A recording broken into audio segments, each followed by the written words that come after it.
இந்த கதையை பொறுத்த வரைக்கும் வந்து பார்த்தீங்கன்னா, ஃபுல் அண்ட் ஃபுல் வந்து இந்த படத்தில வந்து அந்த ஒரு நைட் டைம் ஷாட்டு, ஒரு இருட்டுல, ஒரு ஹாஃப் லைட்ல இதே மாரி தான். ஏன்னா, சந்தோஷனோட கேமரா பத்தி சொல்லணும்னா, இந்த படத்துக்கு லைட்டிங் பண்றப்போ வந்து பயங்கரமா லைட்டிங் பண்ணியிருக்காங்க. ஏன்னா, ஃபர்ஸ்ட் டைம் சூப்பர் ஸ்டார் படம், தமிழ்ல படம் பண்றோம், அப்படி ரெஜிஸ்டர் பண்ணணும் அப்படிங்கிறதுல தெளிவா இருந்திருக்காரு. ஸோ இந்த படம் பண்ணிட்டு இருக்கும்போது, அப்பல்லாம் எப்படின்னா, ஒரு படம் இன்னைக்கு வந்து ஒரு ஹீரோ பண்றாரு அப்படின்னா, 6 மாசம், 1 வருஷம் அதே படம் தான் பண்ணுவாரு. வேற படத்துக்கெல்லாம் போவே மாட்டாரு. அப்படிலாம் கிடையவே கிடையாது. ஒரே டைம்ல 4, 5 படங்கள் வந்து பண்ணுவாங்க. அப்போ சூப்பர் ஸ்டார் வந்து ஏகப்பட்ட படங்கள் வந்து பண்ணிட்டு இருக்காரு. அதுலயும் வந்து சூப்பர் ஸ்டார் வந்து ஹிந்தி படங்களும் பண்ணிட்டு இருந்தார். ஹிந்தி படத்துல வந்து ஒரு முக்கியமான கேரக்டர், ஹிந்தி படத்துல ஒரு லீட் ரோல், ஒரு முக்கியமான ஒரு போலீஸ் ஆஃபீஸர் கேரக்டர், இது மாதிரி நிறைய பண்ணிட்டு இருக்காரு. அந்த வருஷத்துடைய ஆரம்பத்துல தான் ஹம் அப்படிங்கிற படம்லாம் வந்தது 91ல.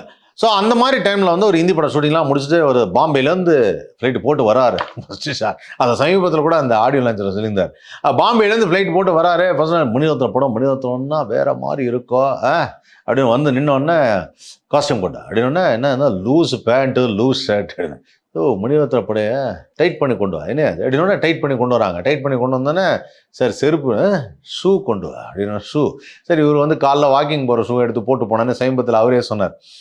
ஷார்ட்லாம் எடுத்து போட்டு போனோன்னா மணிரத்னம் ஃபஸ்ட் நாள் சரி டிசப்பாயின்ட் பண்ண வேணான்ட்டு அந்த ஷார்ட்லாம் வச்சு எடுத்துகிட்டு, அதான் அந்த சோபனாட்ட அவர் பேசுகிற அந்த ஷாட், அந்த படிக்கட்டுக்கிட்ட அந்த ஷாட் வச்சு எடுத்துகிட்டு முடித்தோடனே இவர் மணிரத்னம் சார் வந்து நாளையிலேருந்து சட்டை வந்து நீங்கள் வந்து அழுக்காக தான் போட்டு வரணும், நீங்கள் ஏரியா ரவுடி அப்படின்னு இருக்கார். அழுக்காவா அப்படின்னோடனே செருப்பு தான் போட்டு வரணும். சரி ஓகேங்க செருப்பா அப்படின்னு இருக்கார்.